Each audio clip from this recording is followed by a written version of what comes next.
ये सारे जानवर इंसानों की वजह से विलुप्त हो गए हैं, लेकिन अब इन्हें वापस लाने की कोशिश हो रही है। लेकिन क्या ऐसा हो सकता है? सबसे बड़ी चुनौती यह है कि सफलता आप किसे कहेंगे। नया प्राणी असल प्राणी जैसा होगा, और क्या ये वैसा होगा जैसा आप चाहते हैं? इकोसिस्टम में दूसरे कई बदलाव करने होंगे ताकि नए विकास और नई तकनीक के लिए जगह बन सके। मुझे इस बात पर संदेह है कि कोई विलुप्त प्राणियों को वापस ला सकता है, चाहे वो डोडो हो, पैसेंजर पिजन या फिर मैमथ। अंग्रेजी में एक कहावत है, डेड एज डोडो, यानी कुछ ऐसा जो हमेशा के लिए खत्म हो चुका है। लेकिन हो सकता है भविष्य में ये कहावत बेमानी हो जाए। डोडो मॉरिशस में पाए जाते थे।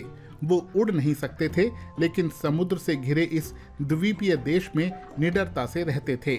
लेकिन 16वीं सदी में जब यूरोपीय जहाज वहां पहुंचे तो बहुत से शिकारी भी वहां पहुंचे। डोडो की निडरता उसकी दुश्मन बन गई। उनका जमकर शिकार हुआ। 70 साल में सारे डोडो खत्म हो गए। अब वैज्ञानिक डोडो पक्षी को फिर से जिंदा करना चाहते हैं। तकनीकी रूप से देखें तो ये एक मजेदार प्रोजेक्ट लगता है, लेकिन बहुत महत्वाकांक्षी प्रोजेक्ट। हालांकि मुझे संदेह है कि ऐसा कभी हो पाएगा। शायद वे कुछ ऐसा बना लेंगे जो डोडो पक्षी जैसा दिखता हो, लेकिन मुझे नहीं लगता कि आप ये कह सकते हैं कि विलुप्त डोडो को हम वापस ले आए हैं। कोलोसल बायोसाइंसेज नाम की कंपनी के वैज्ञानिक डोडो को फिर से जिंदा करना चाहते हैं। वो 2 और प्रजातियों पर काम कर रहे हैं, वूली मैमथ और तस्मानियन टाइगर। लेकिन तकनीकी चुनौतियों के पहाड़ उनके सामने खड़े हैं।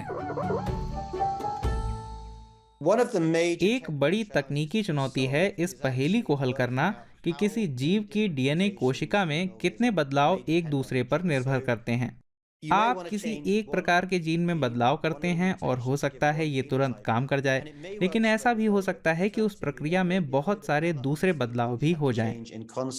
मेरे ख्याल से बड़ी चुनौती यह है कि जीनोम में बहुत सारे स्थान होते हैं जहां आप पहुंच नहीं पाएंगे। आप नहीं जान पाएंगे कि उस खास जगह पर डोडो का जीनोम कैसा दिखता था। और विलुप्त प्राणियों को वापस लाने में ये बड़ी समस्या है, क्योंकि हम जानते ही नहीं है कि ज्यादातर जीन क्या करते हैं। इंसानों के जीनोम के बारे में भी नहीं जानते। विलुप्त या मौजूदा हर प्रजाति अपने जीनोम से परिभाषित होती है।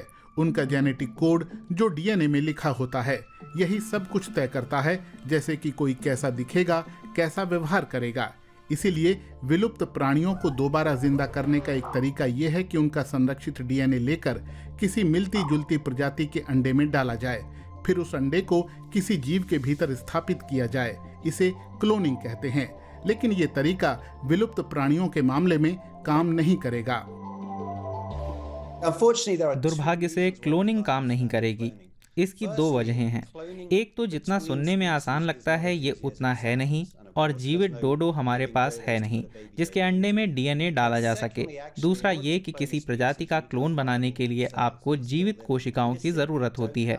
विलुप्त प्राणियों के मामले में तो हमारे पास ऐसा कुछ नहीं है। मृत्यु के बाद जीवित कोशिकाएं मरने लगती हैं। उनका डीएनए भी छोटे छोटे हिस्सों में टूटने लगता है। विलुप्त प्राणियों का जीनोम उनके बचे खुचे हिस्सों से लिया गया है। लेकिन वैज्ञानिक कहते हैं कि इस पहेली को सुलझाते वक्त कुछ हिस्से ऐसे जरूर होंगे जो हमेशा खाली रह जाएंगे। कोलोसल कंपनी इसीलिए एक अलग तरीका अपना रही है। वो विलुप्त प्राणी के सबसे नजदीकी प्रजाति के जीवों का पूरा डीएनए ले रहे हैं। एशियाई हाथी का जीनोम मैमथ के जीनोम से 99% मिलता है। इसीलिए वैज्ञानिक उस हाथी की कोशिकाओं में बदलाव कर रहे हैं और उसमें मैमथ का जीन डाल रहे हैं। उन्हें उम्मीद है कि इससे तैयार भ्रूण से ऐसा बच्चा पैदा होगा जो मैमथ से मिलता जुलता हो, जैसे कि उसके कान छोटे होंगे या फिर उसके शरीर पर बाल होंगे। लेकिन क्या इसे मैमथ कहेंगे? मेरे ख्याल से कोशिकाओं में इतने बदलाव करना बहुत चुनौतीपूर्ण होगा जिनसे सारे के सारे बदलाव हासिल किए जा सकें। तैयार उत्पाद जीवित और विलुप्त प्रजाति के बीच का कुछ होगा। तो इसका मतलब ये हुआ कि मौजूदा कोशिशें विलुप्त प्राणियों को जिंदा करने के लिए नहीं, बल्कि एक तरह से जीन एडिटिंग तकनीक का इस्तेमाल करते हुए उन जैसा आधुनिक जीव बनाने की हैं।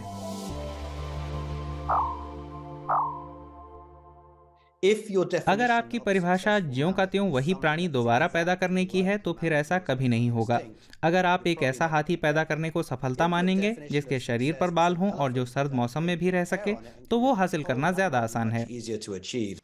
एक और समस्या है, अगर वैज्ञानिक सफल हो भी जाएं, तो ये जो नए जीव पैदा होंगे वो कहाँ जाएंगे? मसलन डोडो के विलुप्त होने के बाद से बीते 350 साल में मॉरिशस का वातावरण नाटकीय रूप से बदल चुका है। तो जो नया जीव पैदा होगा उसे वहां रखा जा सकेगा या फिर वो हमेशा किसी चिड़ियाघर में ही रहेगा? मेरे ख्याल से हमें वातावरण तैयार करने के लिए ज्यादा मेहनत करनी होगी। इसके लिए हमें कुछ धन की जरूरत है ताकि वैसा वातावरण और अत्याधुनिक तकनीक इस्तेमाल की जा सकें।